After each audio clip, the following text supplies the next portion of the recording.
Hello mga kadonatics! Natatandaan nyo ba itong congressman na to? Ha? Nag-viral yan. Umabot ng million of views yung video niya about sa war on drugs hearing. Natatandaan nyo? Yung tinanong niya si Tatay Digong? Napaka-fair niya magtanong. Ang daming nag-appreciate sa kanya kasi nga may paninindigan. Ha? Hindi nababayaran.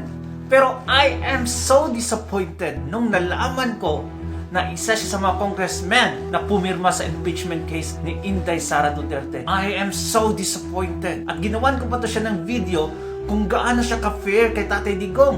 Umabot ng thousands of views. And I am thinking right now na i-privatize ko na lang o i-delete ko yung video na yun para hindi na makita ng iba. Napaka-unfair pa lang tong tao to. Ay, nako. When money talks, everybody listens. Especially sa mga crocs na buwayan nasa House of Representatives. Ay, nako. Anyway, if you're from Mindanao, ikaw mga kadonatics, kung galing ka sa Mindanao, like me, tandaan nyo itong mga congressmen na to and women na pumirma sa impeachment case ni Inday Sara Duterte. Ginawan ko talaga ng video to. Umabot ako ng ilang oras.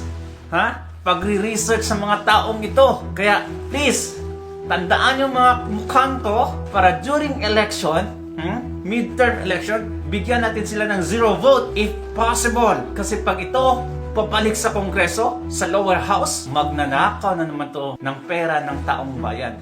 Kaya, mga kadonatics, remember these names and their faces. Let's watch the video.